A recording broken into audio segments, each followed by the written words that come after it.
I've talked about this book before, but I have not given it a proper review, and so today I'd like to go back and review Francis Schaeffer's A Christian Manifesto.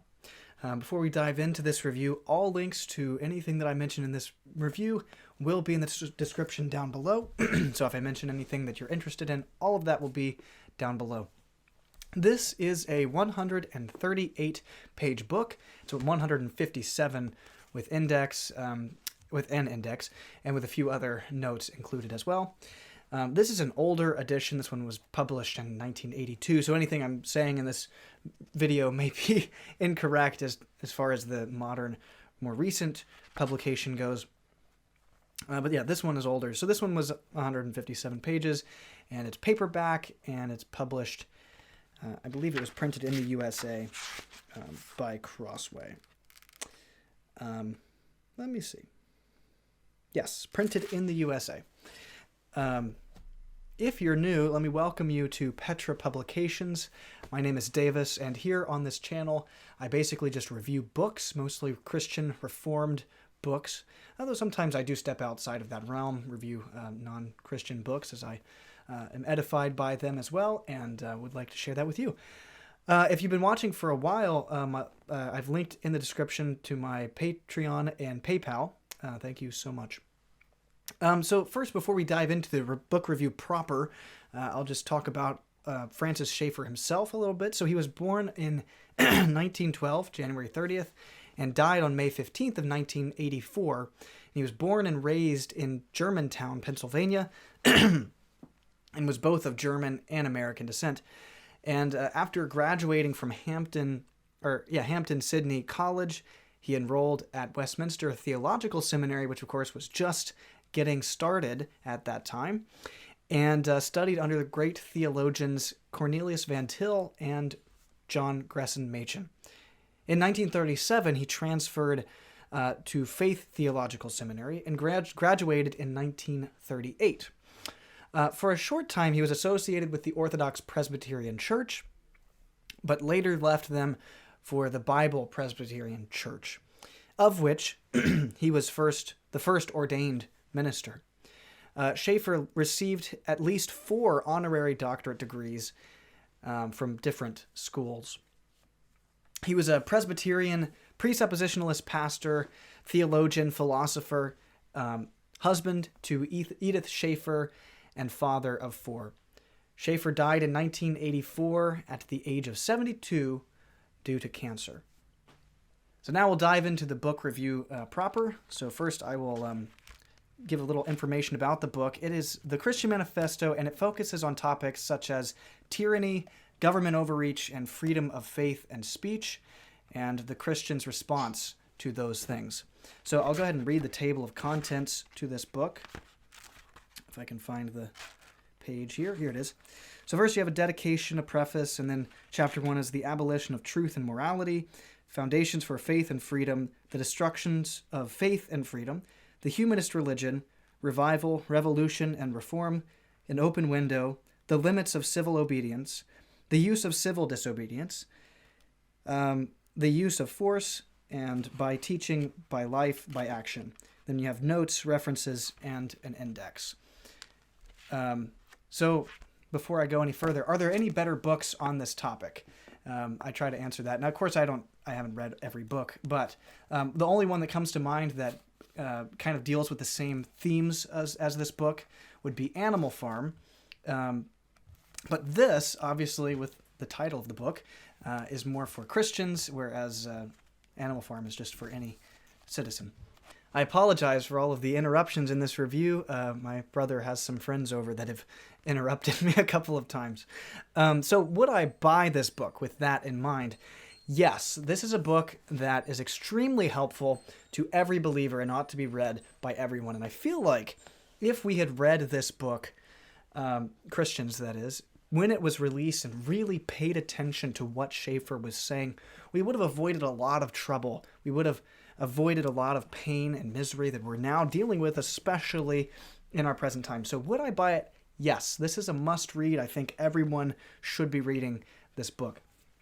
But as I do in most of my reviews, I'm going to now read portions of the book, quote it a little bit, and show you what kind of content this is, why it's so important that we read it, and what helps us here. And so on page 63, this is the beginning of chapter 5, Revival, Revolution, and Reform.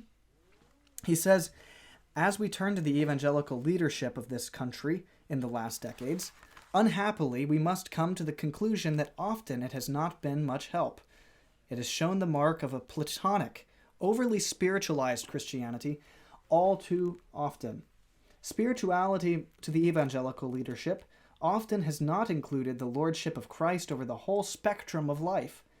Spirituality has often been shut up to a very narrow area. And also very often among many evangelicals, including evangelical leaders, it seems that the final end is to protect their own projects. I'm not saying all by any means, but all too often that has been the case. I am again asking the question, why have we let ourselves go so far down the road? And he says, and this is certainly one of those answers. How relatable is that to today? I mean, seriously. Over-spiritualized churches that they don't want to deal with anything. They're just kind of ooey gooey, mushy kind of stuff. So prevalent today. Page 71, he says, we can be certain that what we so carelessly take for granted will be lost. We have great privileges today. We have freedom of speech almost. We have Bibles. We have open, free worship. We have all these wonderful things. If we take these, prayer, for instance, if we take these things for granted, we will lose them. Any kind of freedom. Ryle speaks a lot of this in his works as well. Don't take freedom for granted. Don't take spiritual privileges for granted. And we do, all the time, all of us. We will lose them.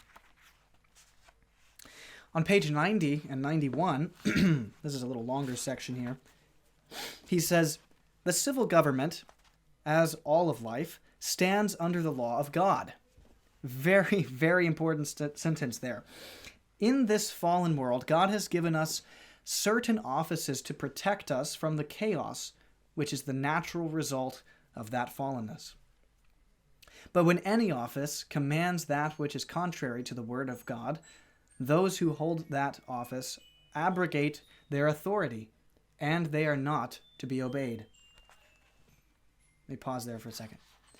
So if they're not following the law of God, they completely lose all authority. They have no authority over man. They have no authority over the Christian. They have no authority, because authority comes from the law of God. Pardon the music in the background. This is probably not the best time to be recording this review, but it is the time the Lord hath given me. Okay, so then he quotes from Romans 13, 1 through 4, which I won't quote because that's a pretty long paragraph, but we know what Romans 13 says. But then he says, God has ordained the state as a delegated authority. It is not autonomous. The state is to be an agent of justice to restrain evil by punishing the wrongdoer, and to protect the good in society. When it does the reverse, it has no proper authority.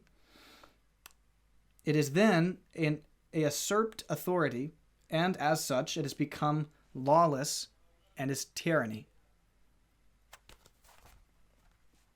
Fellow believers, what do we see today? This is what we see. All government has left the law of God. Pardon me, I was interrupted again.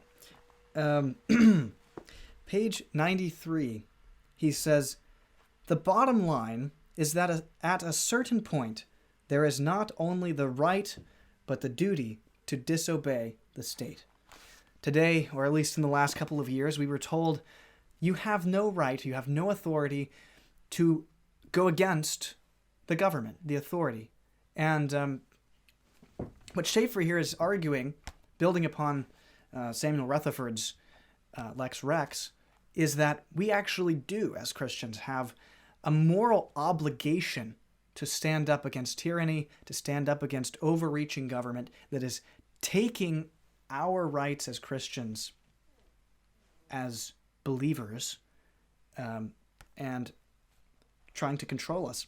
From there, he goes on to argue that the early Christians were not disobeying God's law by standing up against the tyranny of the time, but rather they were following God's law. William Tyndale, the English translator of the Bible, he says, advocated the supreme authority of Scripture over and against the state and the church. Government authorities continually sought to capture him, but Tyndale was successful in evading them for years. Tyndale was eventually condemned as a heretic, tried and executed on October 6 of 1536. And then John Bunyan was found guilty of breaking the king's law, right? Where was it that he wrote The Pilgrim's Progress? It was in jail. Arrested 3 times for preaching without a state license and for failing to attend the Church of England. He spent 12 years in English jail, standing up, fighting back against the government. Why? Because you must stand up for the law of God. You must stand up for what is right. Page 100. He's kind of building upon Rutherford's works here. He says, the state, however, is to be administered according to the principles of God's law. And again, he's saying, look, if they're not obeying the law of God, they have no authority over anyone. They've completely gone away. He says, acts of the state which contradicted God's law were illegitimate and acts of tyranny. Tyranny was defined as ruling without the sanction of God. So if we just continue with this logic, think about how that applies to our modern society. Homosexuality, transgenderism, viruses. This all applies. Rutherford held that tyrannical government is always immoral. He continues to say, first, since tyranny is satanic, not to resist it is to resist God. To resist tyranny is to honor God. Second, the ruler is granted power conditionally. It follows that the people have the power to withdraw their sanction if the proper conditions are not fulfilled. So you're only under moral obligation to ruling authorities if they are following the law of God. And this is consistent with what is taught in Romans 13. Page 117. He says, there does come a time when force, even physical force, is appropriate. The Christian is not to take the law into his own hands and become a law to himself. But when all avenues to flight and protest have closed, force in the defensive posture is appropriate. More very helpful information there about fighting back against this. Page 130. He says, please read most thoughtfully what I'm about to say in the next sentence. And then in all italics, he says, if there is no final place for civil disobedience, then the government has been made autonomous, and as such, it has been put in the place of the living God. Truly think about that. I could meditate on that for a very long time and not quite get the fullness of that sentence. He says, if there's no final place for civil disobedience, then the government has become God. We're worshiping God, right? Because God is truly the only place and the only person, the only entity there is no place for disobedience. We follow God's law. final. So, if there is no place to disobey civil authority, then the government has become autonomous and has become God. Then he says, page 131, it is time we consciously realize that when any office commands what is contrary to God's law, it abrogates its authority. Again, really, really good stuff. The book closes with Revelation 3:2. It says, "Wake up, strengthen the things which remain that are about to die, for I have not found your deeds complete in the sight of my God." So, not a very uplifting and positive ending to the book, but the book just, it's so true. It's so right on so many things. So many things that even we today would like to deny the existence of. And yet, it's so clearly the case. So clearly true. We need these things. We need the truth. We need to be willing to stand up for it. We need to even be willing to lay our lives down for it. And this book truly captivates that, and it motivates you. And that, I believe, is all that I have for today. I apologize again for being interrupted so many times. That was out of my control. Hopefully this review was helpful to you in some shape, way, or form. And if it was, I'd love to hear from you in the comments down below. And yeah, that is all I have. Thank you so much for watching to the end of this video. And Lord willing, I will see you again very soon. God bless.